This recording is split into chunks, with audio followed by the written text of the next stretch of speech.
Medina শরীফ এমন একটি শহর যেখানে প্রতিটি বাতাসে মিশে আছে রাসূল সাল্লাল্লাহু আলাইহি ওয়াসাল্লামের ভালোবাসা। প্রতিটি মাটির কণায় লুকিয়ে আছে শান্তির সুবাস।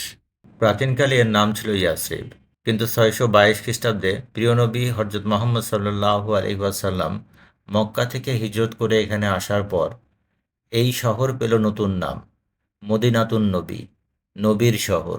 মক্কায় বছরের পর বছর নির্যাতনের পর রাসূল সাল্লাল্লাহু আলাইহি ওয়াসাল্লাম ও সাহাবারা মদিনায় এসে পেলেন শান্তি ও নিরাপত্তা।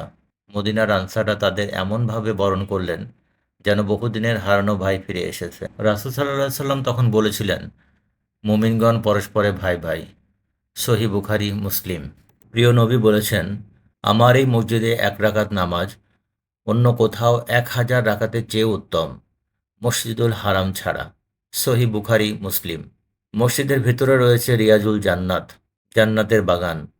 রাসূল সাল্লাল্লাহু আলাইহি ওয়াসাল্লাম বলেছেন, আমার ঘর ও মিম্বারের মধ্যবর্তী স্থান জান্নাতের বাগানসমূহের একটি বাগান। সহিহ বুখারী।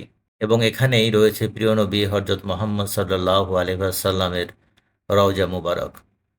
কোটি কোটি মুসলমান এখানে দাঁড়িয়ে কাঁদেন, সালাম পেশ করেন আর মন ভরে দোয়া করেন। মদিনা শুধু একটি শহর নয়, এটি শান্তির প্রতীক, ঈমানের দুর্গ আর উম্মার হৃদয়ে চিরন্তন ভালোবাসা। হে আল্লাহ, আমাদেরকে জীবনে বারবার মদিনা শরীফে যাওয়ার তৌফিক দিন। প্রিয় নবীর রওজার সামনে দাঁড়িয়ে সালাম জানানোর সুযোগ দিন। আমিন।